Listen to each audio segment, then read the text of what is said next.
That's a good outlook. Andrea, I got to ask. So obviously, very outspoken. You were the most famous man in 2022, right?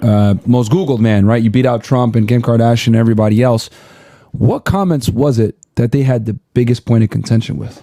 Well, they clipped a few of my comments and used them as an excuse. They weaponized some virtue, saying that he's a misogynist or he's homophobic or he's whatever. Yeah. They use these buzzwords, and they found a few particular clips that they used to weaponize against me. And they don't actually care about women. They don't, when they say you're a misogynist, they don't say that because they're truly interested and invested in the well-being of females. Not at all. They just want to weaponize their pretend virtue at you. Yeah. So that's what they did. But truthfully, I think the reason they didn't like me is because I inspired bravery amongst the populace. Influence. It's influence. I made the young boys of the world sit and think. And men would stand up now and say, no, I deserve better. No, I'm going to train hard. No, I will not accept that. From a man, from a woman, from a job, from a government. I was inspiring bravery. And when you inspire bravery, effectively you're raising an army. And they saw it as an insurgency.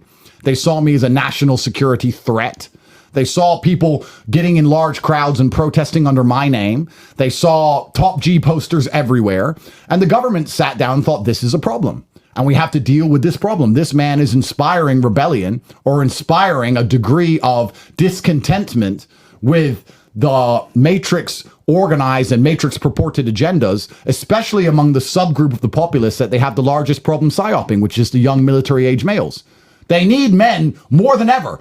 If you psyop women or you get the women to do something and get upset, okay, that's bad for our country, of course, because women have important jobs. But when the men get upset, you have a real big problem because you need the men to build the roads and go die in a war. Yep. You need to build the skyscrapers. Everything, single thing around us is built by men. This house was built by men. The road that leads here was built by men. The street lights were installed by men. These cameras were built by men. The store where the cameras, you bought them from, there was a guy. It's electric wires that run the cameras was men. It was all men. So if you have men saying, no, we deserve better, we have rights. No, I want my wife to respect me. No, I'm not going to accept this garbage anymore. If you try and tell men not to be slaves, they start to panic.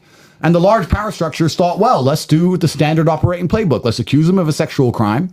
Let's damage his influence. Let's make people at home think he's a bad person. Yeah. And let's throw him in a jail cell. And hopefully he'll sit there and learn his lesson and shut up.